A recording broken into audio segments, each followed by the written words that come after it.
unsanded mahogany. Oh, good find, Valentino. My butt found it. Like a lot of people, Walt Disney Animation has had a massive impact on my childhood, and I grew up watching quite a few of their movies. From the stuff that was out when I was a kid like Big Hero 6, Frozen, Wreck-It Ralph, and Zootopia, to some of their older stuff like Aladdin, Lilo and Stitch, and Hercules. This studio definitely left a massive impact on many childhoods over the years, and continues to do so, even if nowadays they become insanely corporate and soulless and prioritize money first and creativity almost never. Anyway, for those who've been living in an Amish paradise, the company recently celebrated its 100-year anniversary. 100 years of innovative stories, creative worlds, endearing characters, gorgeous visuals, and banger songs. And this ended up being a really shit year for Disney. Pretty terrible year for Hollywood in general. Not just with the writers and actors going on strike for decent living wages and not being replaced by robots, but so many films ended up bombing due to ridiculously high budgets, or mediocre superhero film fatigue, in one instance releasing so many major releases in 1 or 2 months, and marketing for certain films was either non-existent, some of which actually due to the strikes, or films that did have a decent amount of marketing had shit marketing. Seriously, I will never forgive Ruby Gillman for spoiling its climax in the first damn trailer. I take spoilers very seriously, okay? Anyway, where was I? Oh yeah, so Disney's been making movies for 100 years now. So what better way to celebrate than dedicating their latest animated film to said anniversary? I remember when Wish was first announced at D23 back in 2022 and being really intrigued by the fact it was mixing 2D and 3D animation.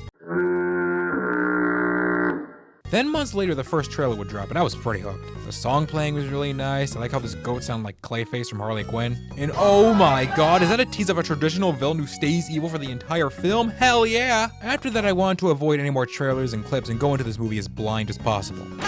But when more promotion for the film released, said promotion didn't do it for many people. They pointed out how the art style looked cheap, the main character was another adorable female. I'll go more into my thoughts on that later. The jokes weren't funny and the songs were crap. Not helping was the fact that almost every film Walt Disney Animation turned out after Moana wasn't very good. People hated Ralph 2, completely forgot about Frozen 2 and Raya, and hardly anyone watched Strange World. Even the people who saw that film didn't like it. At least Encanto was good and is widely agreed upon to be the only good film from the studio since 2016. So it also seems like people were just expecting Wish to be another letdown anyway. Despite the backlash though, there was still a part of me that thought, maybe the marketing is toying with us and the film is actually worth watching. Like Elemental had misleading marketing, but it ended up being a well-liked film. Maybe the same will happen to Wish, right? Maybe when people actually see the film, it'll get more positive buzz, and all that complaining would have been a distant memory. Wrong! Once people watched Wish, it turned out almost every concern raised for the film turned out to be true. Because of all the negative buzz around the film, I didn't end up seeing it in theaters, and just waited for the digital release, where I wasted $20 to watch a film that at the time I knew I probably wasn't gonna like. Hey, I was dumb enough to pay $30 to watch a funny Awkwafina Dragon movie, so I don't feel too bad about this investment, okay? Anyway, I saw the movie and it kinda sucked. It wasn't a horrible experience, I didn't want to end my life when sitting through this, but it's such a nothing experience. I legit cut so little out of watching this movie, and now I'm gonna give my 2 cents of the film and why it's a weak-ass excuse of an anniversary celebration. Let's start off this review by talking about the film's lead heroine, Asha. When the first trailer released, there were many complaints about how Asha seemed to be another generic quirky female, and that too many recent Disney films have had this kind of main character. Now I don't fully agree with this statement. There are 4 characters brought up to back up this claim, but 2 of these quirky female leads, Rapunzel and Anna, had their movies come out over 10 years ago, and the other 2 thrown under the bus, Moana and Mirabelle, have quirky moments but are noticeably more laid back. Plus, Elsa, Judy Hopps, and Raya are female leads in modern Disney films who aren't like the 4 previous characters. Okay, I know Elsa isn't the main character of her film, but she is more popular than Anna, so I think it counts. To my knowledge, Ember from Elemental isn't like that, even though she's technically from Pixar, so I wouldn't say Disney is not willing to make every female lead quirky goofballs. Even if Asha was actually a good fleshed out character, I don't think people would have cared that much when watching the film. But nah, Asha kinda sucks. Her quirkiness really isn't all that funny or charming, and there really isn't much to her beyond that. Not only that, but she doesn't even have a character arc. At the beginning, she's a tourist for her home kingdom Rosas, working for the ruler King Magnifico. Asha wants to have her grandfather's wish granted at the monthly wish granting ceremony, hosted by King Magnifico. So in order to do this, she becomes the king's magic apprentice, to see if she can ask the king to grant the grandfather's wish, who I should also mention is turning 100 years old. That's but one of the film's corny-ass, on-the-nose Disney references. Anyway, Asha goes to the king, but then finds out he can't grant his wish because it's too vague? How exactly did his wish become vague? His wish is to inspire future generations, which yeah is vague, but How did this become vague? How does this work? Anyway, Magnifico says he doesn't grant certain wishes and claims he decides what they deserve. But Asha clearly doesn't agree. So her main goal throughout the film is to not only have her grandfather's wish granted, but to have everyone's wish granted. And she accomplishes this without ever growing or learning anything. Like I said, no character arc, and no notable flaws to overcome. Unless you count trying too hard, which is stupid. Asha's easily up there with Sunny Starscout from My Little Pony G5, and Pomni from The Amazing Digital Circus is one of the dullest main characters I've seen in media. This would also play into the film's lack of a theme, which I'll go more into later on. If you've been watching Disney movies for the past decade, then you're familiar with this weird trend with their villains. Disney went from creating some of the most beloved and iconic villains in animation to wanting their villains to be more nuanced. And by nuanced, they mean make almost all their villains plot twists, barely giving them any time to be evil. This even blended to Pixar a little bit. Thankfully, after 2018, this twist villain craze at Disney did stop, but even then, most of their movies still didn't have true villains. Some movies didn't have villains at all.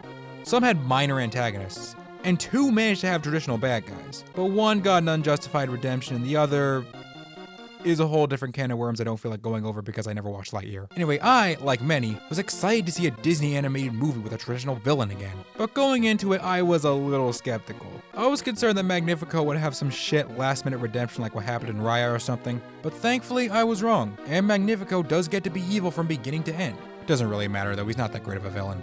As I said earlier, Magnifico states that he doesn't grant everyone's wish, seeing as some are too vague and potentially dangerous. Okay, seriously, how does wishing in this universe work? Anyway, Magnifico had his home attacked years ago, and doesn't want a similar thing happen to Rosas if he ends up granting a potentially dangerous wish. Kind of reminds me of what happened to Alma from Encanto, where she also had her village attacked. Then she got this magical house and pressured the rest of her family to act a certain way so nothing like that could ever happen again. The movie was setting up Magnifico as this villain who had a point, but his actions are what make him wrong. Some people claim he was too in the right for him to be a villain. Like, yeah, some wishes could be dangerous, so it's a no-brainer to why he wouldn't want to grant them. And those people aren't wrong. There's also the fact that everyone in the kingdom seems to rely a bit too heavily on Magnifico to have their wishes granted. For more out there wishes like wanting to fly, I understand the need to go to Magnifico for that, but people are giving him wishes that are life goals, like making dressers or wanting to be a knight, instead of accomplishing them on their own. And at some point they start to wonder why their wishes haven't been granted yet, even though they should know by now there's a monthly ceremony for that. I get that it's for this movie's message, but I don't know, it does feel a little forced, considering how big this kingdom is. I don't think there's a genuine reason for Magnifico to only grant one wish a month, but if he believes the people of Rosas can have their wishes fulfilled on their own, then I guess I understand. So yeah, Magnifico's actions do seem a bit too valid and reasonable for him to be villainous. Again, I totally get the kind of villain they were going for, but his actions should have been a bit more morally gray. I think a good example of how to do this better would be Magneto from the X-Men. His whole deal is that he grew up as a Jew during the Holocaust and experienced the atrocities mankind was capable of committing. That something similar was happening with people fearing super mutants years later. Magneto also being a super mutant, by the way. This all gave Magneto the idea that mutants are the future and all humans essentially must be destroyed. Magneto definitely had a point and valid reason to hold a grudge against humanity, but the way he's going about it, wanting to exterminate every human on Earth, is what makes him villainous. Here, while yes, Magnifico definitely has a tragic backstory, his supposedly evil actions are just not granting some wishes because they're too vague and potentially dangerous. That filthy son of a bitch. I guess the writers realized Magnifico wasn't evil enough too, because none of what I mentioned earlier matters anyway. Seeing as later in the film he pulls a Doctor Strange 2 and uses a book that brainwashes him, making him evil and using the wishes to fuel his magic and capture the wishing star. Because a guy being brainwashed by a generic force of nature always makes her an interesting villain. So yeah, from that point forward he's just a generic mustache-twirling douchebag, and the backstory he had earlier is completely abandoned. Yeah, lots of people pointed this out, and I wholeheartedly agree that Magnifico feels like a pretty confused villain. It's like they didn't know what they wanted to do with this character and tried to give the best of both worlds, but they should have just made Magnifico one or the other. They should have either made him sympathetic or gleefully evil. I think audiences would have been fine if Magnifico was either just a complex villain or a malicious psycho. Magnifico is far from the worst villain I've ever seen. I'll gladly take him over fucking Opaline any day. But yeah, he's still not that great of a villain. Anyway, this movie also has side characters, and they suck. Let's talk about them. So Asha's mom and her grandfather are just kinda there. They are the driving force for Asha's motivations throughout the film, but they barely have any screen time for me to care about them. Magnifico also has a wife who barely serves any purpose. She was supposed to have some kind of purpose with her and Magnifico being an evil couple, but that shit got scrapped because Disney execs hate good ideas. The star is kinda cute, I guess, but he's just kinda there. I don't really like the stupid goat Valentino that much. Not because of him talking. I never really liked that complaint. Complaining about animal characters talking kinda devalues the dozens of much better talking animal characters out there, because writing is clearly more important for a character than their ability to speak. But not only is Valentino not that funny, but he barely serves any purpose to the story. Even if he stayed silent for the whole runtime, it still wouldn't fix the issue of him being useless to the film. Valentino is essentially as important to the story as Winnie the Pooh is to Die Hard or whatever. Oh wait, Asha also has this friend group who, big surprise, are just kinda there. They're supposed to be loosely based on the 7 dwarfs, but seeing as there's 7 of them, they barely get any time to develop beyond their basic archetypes. If it were up to me, I probably would have just used 3 friends, with them being based on, let's say, the 3 fairies from Sleeping Beauty. There are some things about them I want to talk about though. This chick's voice is way too distracting and he sounds too old. Interview? What interview? Dahlia! Oh, you mean the interview with our velvety, sweet buttercream of a king. Oh, please don't say it like that. My best friend, the king's apprentice. I like the grumpy wannabe, his snarky remarks are pretty funny. Fine, fine. Last night, after everything happened, I made a wish. On a star. What are you, 5? Oh yeah, this dude's played by Ralph Boner. And he's a traitor. Okay, something else I didn't mention. But once someone gives their wish to Magnifico, they forget what it was. And no, I don't know why it's like that. Anyway, the sleepy dude, whose name I don't remember and don't care to look up, has lost a sense of purpose in life and has kind of become lazy. Later in the film, Asha will become a fugitive of sorts, after Magnifico sees she's encountered the star, so right the fuck out of nowhere, with no extra scene or foreshadowing, the sleepy dude is seen volunteering to catch Asha, seeing as his wish was to become a knight. This moment fails in the main fact that again, we don't know anything about this guy. Not to mention this was resolved pretty quickly. And that's pretty much all the side characters who aren't any better than Asha or Magnifico. Anyway, I should also mention that this movie's a musical. And when it comes to songs, Disney always excels in that department. The swamp, remember my song in the swamp when I was like, wham, chicka, wham, wham, chicka, wham. Disney mostly excels in that department, but it appears that people weren't vibing with the film's soundtrack. Let's find out why. So apparently Disney thought it would be a great idea to not get musical theater experts for the film's songs, and instead got freaking pop artists. And many people have pointed out how generic and poppy these songs sound. Almost as if they were trying to be the next We Don't Talk About Bruno. I was going into this movie expecting to dislike these songs as much as everyone else, but I surprisingly kinda liked half of the songs.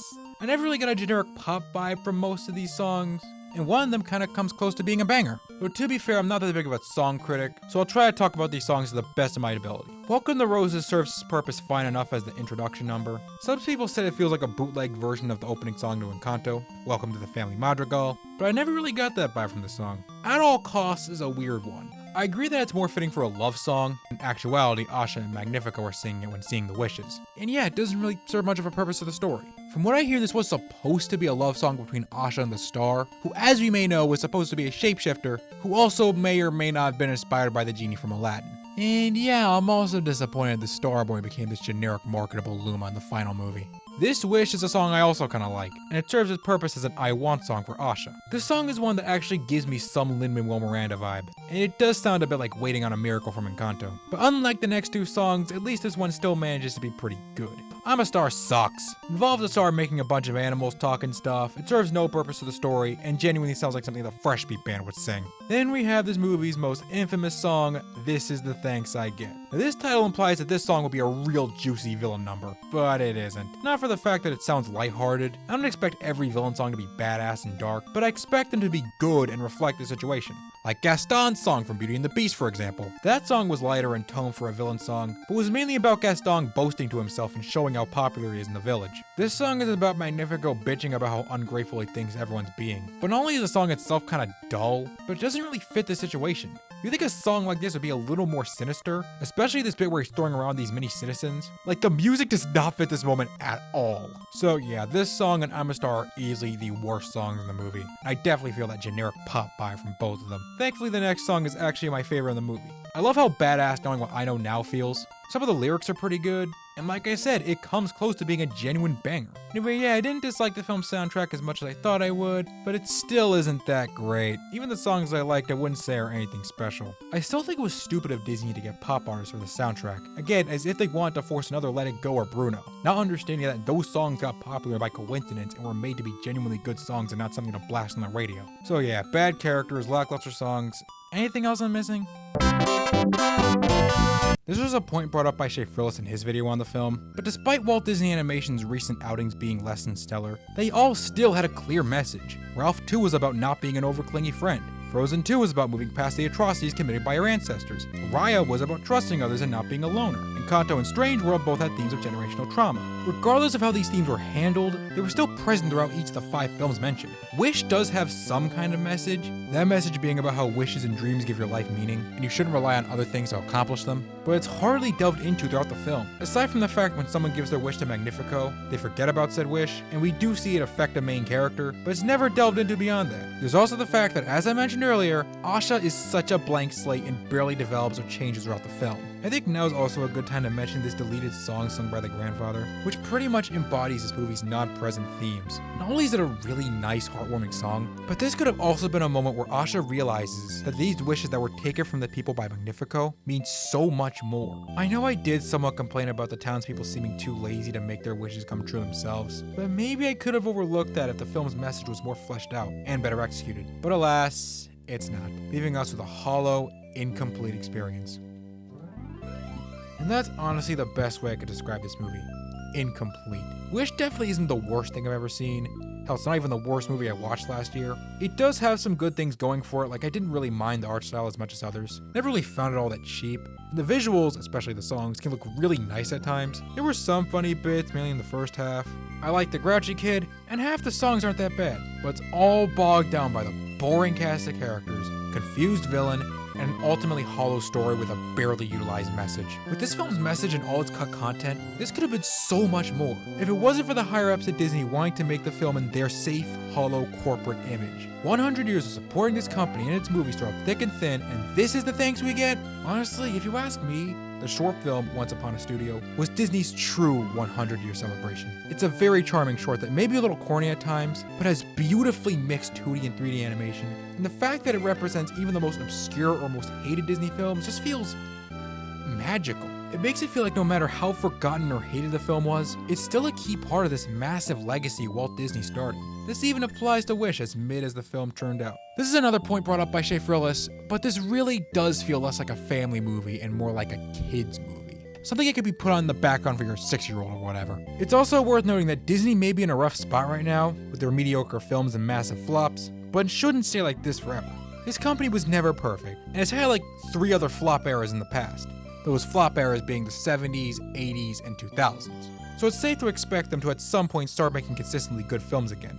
But as of now, all I could say is, I make this wish to have had a better fucking movie than this. Okay, bye.